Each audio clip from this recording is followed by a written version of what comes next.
ширкати муштараки турки-тоҷикии Акия Авесто дар душанбе бандобасти автобусҳои тамғаи Акияро шурӯъ кард. ин ширкат дар марҳилаи нахуст 13 адад автобусҳои байнишаҳриро бандобаст карда мавриди истифода қарор додааст. ғунҷоиши ин автобусҳо 98 мусофир, яъне 26 ҷои нишаст, 72 ҷойҳои росто. муҳаррики ин автобусҳо бошад аз ширкати бонуфузи олмонӣ Mercedes-Benz, мутаҳаррики он бошад, яъне хадаваяч аст мегӯянд ба қавли дигар, ширкати дигари олмони ZF ва коробка передачаро ба қавли дигар ноқилқутӣ мегӯянд. ин низ аз ширкати олмони ZF.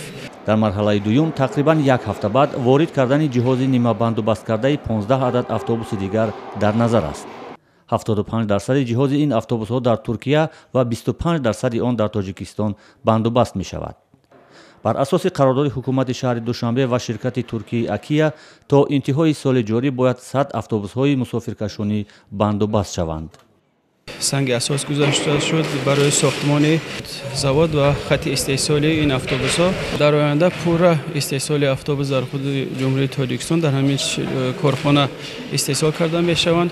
иқтидори яксолаи истеҳсоли автобус дар як сол 300 адад ва шумораи коргарон бошад пурра аз ҳисоби мутахассисони Тоҷикистон, шаҳрвандони Тоҷикистон накам аз 200 нафарро ташкил медиҳад. феълан дар корхонаи муштараки Акия Авесто 40 нафар мутахассисони тоҷик таҷҳизоти автобусҳои Акияро бандобаст доранд. ин мутахассисони маҳаллиро ҳамтоҳои бо таҷрибаи турки худ дар тӯли як моҳ омӯзиш доданд.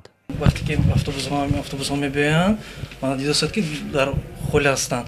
ҳар як автобус мебиёд бо масалан маҳсулоти худ чизе лозим аст, чизе ки дар кор аст ҳам ба вай пур карда мебиёранд. баз мо вақте ки мо сар кардастем ин стадияи якум. мутахассиси турк омада нишон мон додааст. муддати як моҳ қариб ёд монда омӯзиш кардем, ёд мондадам. мушкил нест.